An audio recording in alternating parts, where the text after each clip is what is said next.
ليه بتنفجر فجأة مع إنك كنت ساكت طول الوقت؟ في نوعية من الناس يمكن أنت تكون منهم بيفضل يراكم الحاجات اللي بتحصل، بيفضل يعدي المواقف ويفضل يكبر دماغه ويقول لك مش مهم، مش هعمل موضوع على دي، مش هعمل موضوع على ده، ويعدي الموقف. وفجأة يحصل موقف صغير قد كده ينفجر. هو ليه ده حصل؟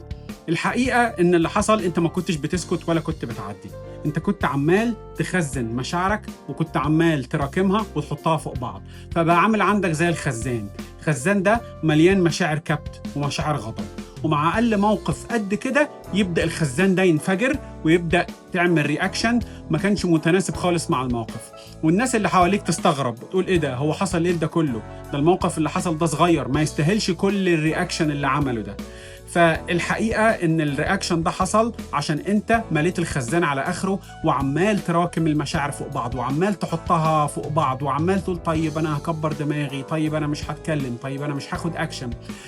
أنا مش طالب منك إن أنت تتخانق مع كل واحد يعمل معاك موقف يضايقك أو إن أنت تبقى بني آدم صدامي، بس كل اللي طالبه منك إن أنت لما يحصل موقف مش على هواك تتكلم وتكوميونيكيت.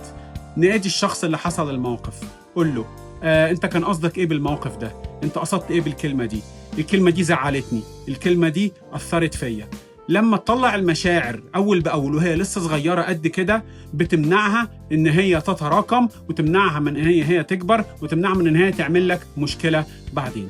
فالقوة الحقيقية مش في كبت المشاعر ولا إن أنت تكبر دماغك، القوة الحقيقية في المواجهة، إن أنت تطلع مشاعرك وتعبر عنها وتواجه أول بأول، فالموضوع ينتهي لحد هنا وما يكبرش وما يتوسعش ويسبب لك مشاكل بعدين.